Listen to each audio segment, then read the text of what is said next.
నమస్తే, welcome to Leo. మనతో ఉన్నారు సీనియర్ జర్నలిస్ట్ హేమ్ సుందర్ గారు. సార్ నమస్తే. నమస్తే అండి. సార్, బాలకృష్ణ గారి సినిమా అఖండ తాండవం రాబోతుంది డిసెంబర్ 5వ తారీఖు. అయితే రెండో పాట జాజికే అనే పాట రిలీజ్ అయింది. దాంతో పాటు మనకి 21వ తారీఖు ట్రైలర్ అని కూడా కొంత ఇన్ఫర్మేషన్ ఉంది.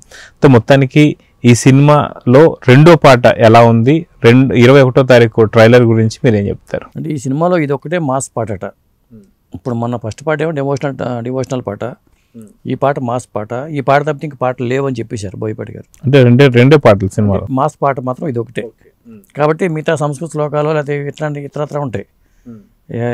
హీరో యంగ్ బాలయ్య కోసం ఆ పాత్ర కోసం పెట్టిన మాస్ పాట ఇది ఒక్కటే, వేరే పాటలు ఏమి లేవు అని క్లారిటీ ఇచ్చేశారు. అలాగే బాలకృష్ణ గారు మాట్లాడుతూ కూడా ఈ పాట ఐటమ్ సాంగ్ కాదు మరి అని చెప్పేశారు.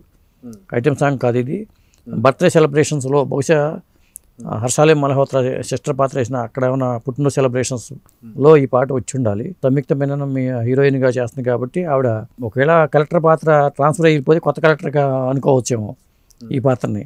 మొత్తానికి పాత్ర గురించి మనకు డీటెయిల్ తెలియదు, కానీ సంయుక్త మీనన్ హీరోయిన్గా ఉంది కాబట్టి ఈ పాట వాళ్ళిద్దరు కాంబినేషన్లో వచ్చిన పాట. కొరియోగ్రాఫర్ ఏమో భాను మాస్టర్.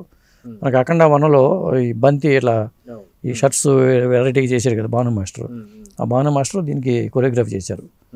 పాట అయితే మాస్ మసాలాగా అభిమానులకు మాత్రం ఖుషి చేసిందని చెప్పొచ్చు. సాధారణంగా అఖండ తాండవం నుంచి ఇలాంటి సాంగ్ ఎక్స్పెక్ట్ చేయం.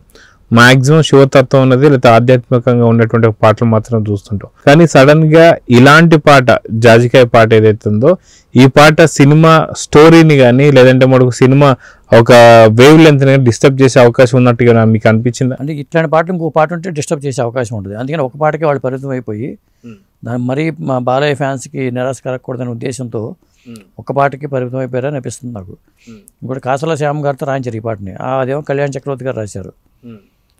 పాట అయితే కాసల శ్యామ్ ఈ మధ్యకాలం చాలా పెద్ద హిట్ సాంగ్స్ వచ్చినాయి. అలాగే నేషనల్ స్థాయిలో అవార్డు కూడా కొట్టాడు ఆయన. అలాంటిది కాసల శ్యామ్కి ఈ పాట మంచి పాట, జాజికాయ పాట అనేది ఇచ్చారు. పాట అయితే పెద్ద హిట్ అని చెప్పొచ్చండి. అయితే ఈ సినిమాకి సంబంధించి ఇప్పుడు అంత టాలీవుడ్ ఇండస్ట్రీ మొత్తం కూడా వాస్తవానికి ఇయర్ స్టార్టింగ్ తో పాటు ఇయర్ ఎండింగ్ కూడా బ్యాలెన్స్ చేసుకుంటూ వస్తుంది. సో ఇయర్ స్టార్టింగ్ లో మనం చూసుకుంటే సంక్రాంతికి వస్తున్నాం కావచ్చు, ఇలా మంచి మంచి హిట్స్ అయితే ఇయర్ లో మనకు కనిపిస్తున్నాయి. సో అదే విధంగా అదే వేవ్ లెంత్ ని కంటిన్యూ చేస్తానికి అఖండ తాండవం డిసెంబర్ 5వ తారీఖు వచ్చి విధ్వంసం చేయబోతుందని చెప్పి కొంత వార్తలు వస్తున్నాయి. సో అంచనాలు ఎలా ఉన్నాయంటే ఏం చెప్తారు? ఇప్పుడు ఈ సినిమా డిసెంబర్ 5, డిసెంబర్ 4వ తారీఖున షోలు పడుతున్నాయి అంటున్నారు. ఇప్పుడు అందుకనే ఇప్పుడు ఈ ఆంధ్ర కింగ్ తాలూకా సినిమాని కూడా ఒకరోజు ముందు నుంచే షోలు మొదలు పెట్టేద్దాం, ఎందుకన్నా మంచిదని వాళ్ళు డేట్ ముందుకు వచ్చేసి ప్రీమియర్ షోలు వేసేస్తున్నారని చెప్పి వార్తలు వస్తున్నాయి. ఎందుకంటే మరి కొన్ని సినిమాలు మరి ఆ కార్తీక్ సినిమా కూడా వాయిదా పడే అవకాశాలు ఉన్నాయని చెప్తున్నారు. వాతియార్ అనే సినిమా మొత్తానికి పెద్ద సినిమాగానే ఇప్పుడు ఎస్టాబ్లిష్ అవుతుంది. పాన్ ఇండియా సినిమా, దీనికి మళ్ళీ ఎదురెళ్ళడం ఇబ్బంది అనే ఉద్దేశంతో వాటిని వాయిదా వేశారని అంటున్నారు. ఇంకా శర్వానంద్ బైకర్ కూడా రాకుండా ఉంటే బెటర్ అని కొంతమంది అన్నారు. అది ఆపుతున్నారా లేదా వాయిదా పడుతుందనే విషయం తెలియదు. అది ఒకటండి. ఇక దీనికి సంబంధించి ప్రమోషనల్ వర్క్లో మాత్రం బాలకృష్ణ గారు బిజీగా ఉన్నారు. బాంబేలోనేమో ఆ పాటకు సంబంధించిన ప్రారంభించేశారు, వైజాగ్ వెళ్ళేమో ఈ పాటను ప్రారంభించారు. ఇక నెక్స్ట్ మిగిలింది ట్రైలర్ అండి. ఆ ట్రైలర్ రిలీజ్ కార్యక్రమాన్ని కర్ణాటకలోని బెంగళూరు సమీపంలో ఉన్న చింతామణి అనే అక్కడ చోట వీళ్ళు 27వ తారీఖుని ప్లాన్ చేశారనేది తెలుస్తుందండి. అసలు సినిమాలో ఏముండబోతుంది? వాస్తవానికి ప్రూవ్డ్ సబ్జెక్ట్ అఖండ వచ్చి ఒక పెద్ద విధ్వంసాన్ని సృష్టించింది. కానీ అంచనాలు ఎలా ఉంటాయంటే దానికి మించి అంచనాలు అయితే ఉంటాయి. కానీ స్టోరీ ఏదైతే ఉందో అదంతా మనకి ట్రైలర్లో మనకు అర్థం కాబోతుంది. దాదాపు 3 నుంచి 4 నిమిషాల ట్రైలర్లో సినిమా ఎలా ఉండబోతుంది, అంచనాలు ఇంకా పెంచే తట్టుగా ఉంటుంది. సో ఇప్పటిదాకా బోయపాటి గారి కాన్ఫిడెన్స్ కావచ్చు, బాలకృష్ణ గారి యొక్క డాన్స్ మూమెంట్స్ కావచ్చు, ఇవన్నీ చూస్తుంటే నీకు ఎలా అనిపించింది? అంటే అంచనాలు ఎలా ఉన్నాయంటే ఏం చెప్తారు? ఇప్పుడు బోయపాటి గారు చెప్పారు ఈ సినిమాలో పరమాత్మ తత్వం ఉంటుంది, అంటే రామాయణం, మహాభారతం, భాగవతం ఇలాంటి అంశాలన్నీ దీంట్లో ఉంటాయి అన్నారు. అంటే ఊరికి ఆధ్యాత్మిక టచ్తోనే ఉంటాయి అనుకోవటానికి లేదు. వాటిలో ఉండే భావజాలం ఈ సినిమాలో ఉంటుంది, ప్రతిఫలిస్తుందని చెప్పాడు ఆయన. ఒక మీడియా మన హైదరాబాద్లో జరిగిన 3D గ్లిమ్స్ వేసిన సందర్భంగా క్వశ్చన్స్ అడిగితే చెప్పిన సమాధానం ఏంటంటే ఆ 3 అంశాలు కలిపి దీంట్లో ఉంటాయని చెప్పారు. కాబట్టి ఈసారి మొట్టమొదటిసారిగా బోయపాటి గారు ఒక ఆధ్యాత్మిక సబ్జెక్ట్కి పెద్దపీట వేశారని చెప్పాల్సి వస్తుందండి. అఖండాలో కూడా పెద్దపీట వేశారు, దానికన్నా పెద్దపీట దీంట్లో వేశారని చెప్పాల్సి వస్తుంది.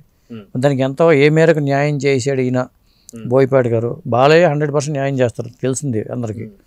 అయితే బోయపాటి గారు ఏ మేరకు ఈ సబ్జెక్ట్ని హ్యాండిల్ చేయగలిగారా లేదా మరి స్పాన్ పెరిగినప్పుడు ఖచ్చితంగా డౌట్ వస్తుంది. మరి ఆ విషయంలో ఏం చేస్తారనే చూడాలి. అదే కాకుండా మీరు ఇందాక అన్నట్టు ఆధ్యాత్మికంగానే మాత్రం ఈ సినిమాలో ఎక్కువ పాలు ఉండబోతుందని చెప్పి దాంట్లో ఒకే ఒక నిదర్శనం దాదాపు 144 ఏళ్ళకు ఒకసారి వచ్చే మహాకుంభమేళ. ఈ కుంభమేళకు సంబంధించిన షూట్ మాత్రం ఇక్కడ తీసారన్న సంగతి తెలిసిందే. సో ఈ ఒక్క పాయింట్తో మార్కులు పడిపోతాయని చెప్పనుకోవచ్చు అంటారా? విజువల్స్ పరంగా వాళ్ళు చేసిన లొకేషన్స్ కానీ అద్భుతమైన లొకేషన్ చేశారు వాళ్ళు, అక్కడ పడిపోతాయి. కానీ ప్రజెంటేషన్ విషయంలో ఎలా చేశారు స్క్రీన్ మీద, మనకి అఖండాలో సెకండ్ హాఫ్లో కొన్ని సన్నివేశాలు అయితే మనకి గూస్ బంప్స్ తెప్పిస్తాయి. ఆ చీమను చంపకుండా వెళ్ళే సన్నివేశం కానీ ఇలాంటి కొన్ని హైలైట్స్ ఉన్నాయి అక్కడ ఫస్ట్ అఖండ పార్ట్లో. అలాంటి సన్నివేశాలు ఇప్పుడు ఇది సెకండ్ పార్ట్లో ఉన్నాయి, అఖండ 2లో అనేది తెలీదు. ఎందుకంటే అంచనాల పరంగా చూసుకుంటేనేమో ఆ సినిమా కన్నా చాలా పెద్ద సినిమాగా చెప్పాలి. బిజినెస్ రేంజ్ కూడా పెద్ద స్థాయిలో జరిగింది ఈ సినిమాకి. మరి కంటెంట్ ఆ స్థాయిలో ఉందా లేదా అనేది తెలియాలి.